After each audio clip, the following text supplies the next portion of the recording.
Hey everyone, this is Marianne with Akashic Inspirations, and today is Wednesday, January 30th, 2013. Um, Today actually is when all the planets, Jupiter included, are going to be moving forward. So, great time of manifestations, much joy if we've done the work. Many blessings are coming today. But today's reading is a reading for a very special person, and it's for Toni Walker, who has reached out and wanted some guidance on her writings. So today I'm going to be working with the inner child cards. But first of all, Toni, I've actually gone to your records twice. I went in this morning to get clarification on something, and then what I received last night. So I spoke with your guides, and this is what they have said for you. That you need to take your inspirations. This was told to me this morning, more of a clarification. It says to take your inspirations from your dreams and moments of visions that you've been receiving, and to go back and look through the fairies and animals, gods and goddesses, and mystical creatures that have come to you to give you messages. And they said to pick each one and during meditation, kind of like focus on one at a time and allow them to speak with you. Make sure that you see them clearly, that you're focused on the details of what they look like, what the colors, their facial expressions, physical attributes. And then this is going to allow you to draw them. And then focus on personality traits. And that's going to allow you to develop the characters. Um, the story, they say, then will write itself. And you can use your oracle cards and your tarot cards as a storyboard inspiration. And one of the main things I asked um, is, that you seem to think that you were somehow blocked, perhaps in writing or ideas. And it says, they told me to tell you to stop restraining your imagination, to just go hog wild with the craziest, most outlandish, and the wildest stories that you can come up with. Because the fairies love stories. And as you write, that they're going to be even present working with you, okay, because they love stories. So they're going to be around you. They're going to be listening. They're going to be fascinated with you. And then it's like a circle. Then they will bring more inspiration to you. Um, that your guides tell me that you are very blessed and that you need to rely on your inner sense of childlike wonder and awe. So that little child within you, let her come out and play like really, all out. Um, they gave me last night, I'll tell you exactly what I went into your records. The first thing I saw was that you needed to teach children about fairies and the tree of life.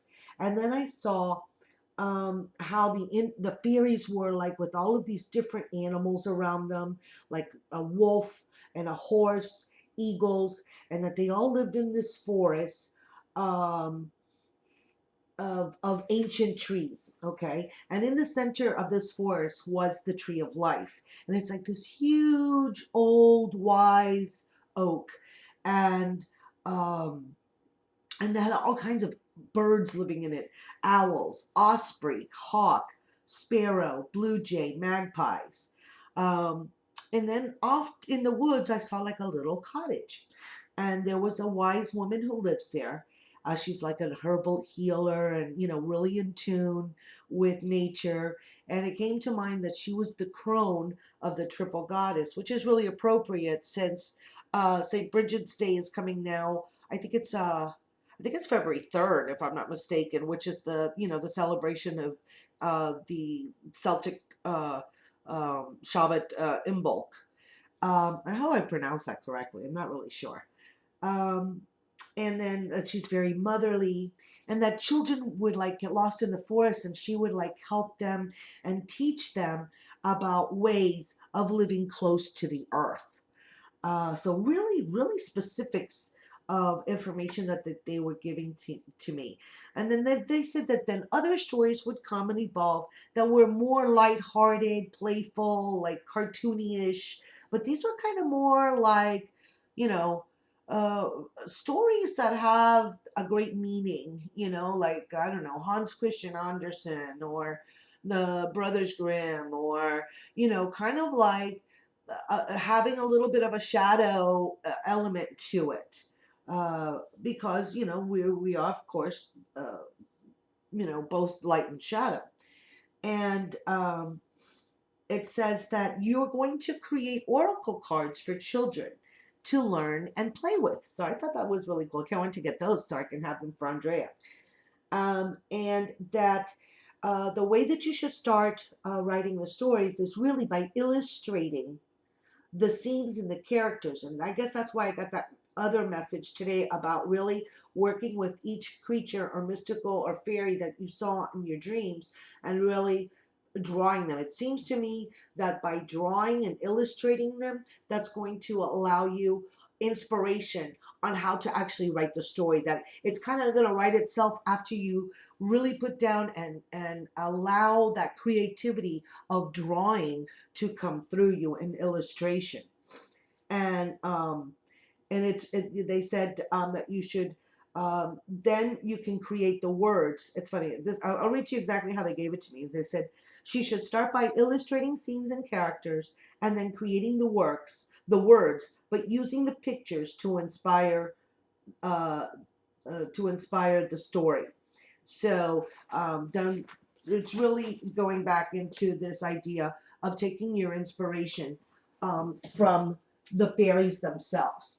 Now, I did a classic Celtic oracle spread for you. It just kind of started out that way because I wanted to do something that was kind of complete. And I, of course, use the inner child cards, which, are very colorful and very childlike, but have really, and they're based on fairy tales. So I'm going over to the first card, which is a absolutely wonderful card because this is the card of the Eight of Hearts, and the Eight of Hearts, of course, is the Eight of Cups. And I remembered the other day how you were talking about your mermaid that came out, and here we have a mermaid and a merman, and they're making beautiful music together, and you see all the little hearts as also music of the soul, inspiration, of course, the beautiful yellow sun here with I love that they have all of the, like, the little dragon, seahorses and conch shells and the little turtles around the card. The colors are just so beautiful. The purples, the pinks, the blues. I mean, it's really a rainbow color.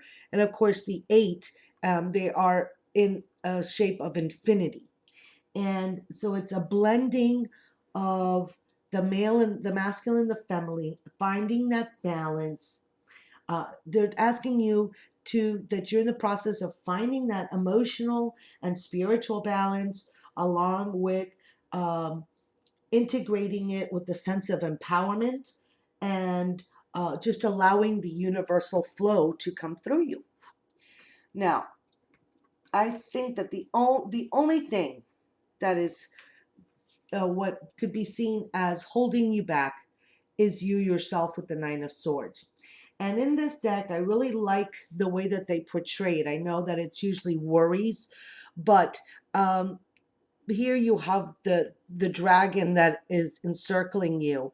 But you see, the swords are only, he's behind the swords, but there's nothing behind him. In other words, he could get up and kind of just get around these swords. So really, these obstacles are self-made. They're your own limit. You are your own limit. There is no outside forces uh, uh, that is coming into play. It's you yourself. You but it's really interesting the following cards that you get later on, and we'll see how it is. And it's interesting since now we're starting the year of the water dragon in the Chinese New Year, and it's that you need to allow this imaginative dragon in yourself to guide you and let it transform your future goals. So it's not really that it's blocking you, it's what you need to, it's your dragon that you need to face in order to really move forward with your visions and your joys. And then the next card that comes out, which is above you in spirit, are the three of hearts. And here we have three mermaids, and they're all playing. They all have like winged hearts here as necklaces. You see, all friends.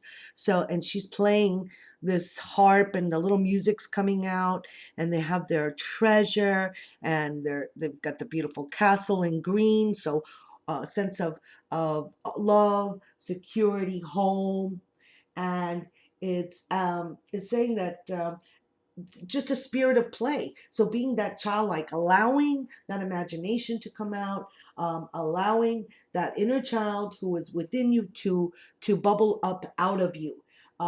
So it's basically a time of honoring, of coming together of family and friends that support you and that love you, and feelings of home and security and celebration, because normally the Three of Cups is, a celebration. So take this time now to really allow that inner child to come out, as they said. Oh gosh, I'm only getting to. Okay, I'm gonna kind of see if I can hurry it up a little bit. If not, I'm gonna create part two of the video. I just got kind of a sense of that. So what is in the physical? The physical, very appropriate, are the Four of Crystals. And what is the Four of Crystals? Which is the Four of Pentacles, of course. And it's basically that you're creating a new consciousness. You're in the process of building it.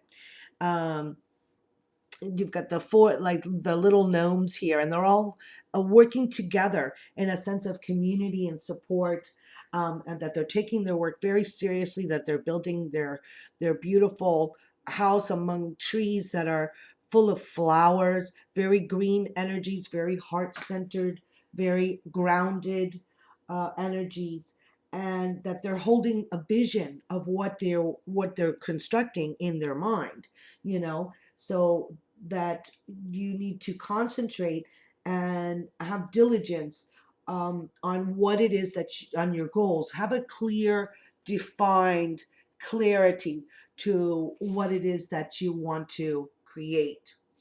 You know what? I'm gonna stop the video here, and I'm gonna create a part two, so this doesn't go like into infinity.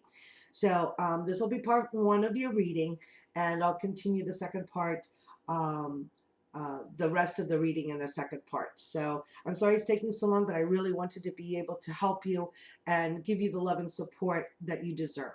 So stay tuned for part two. Thanks for joining me. Namaste.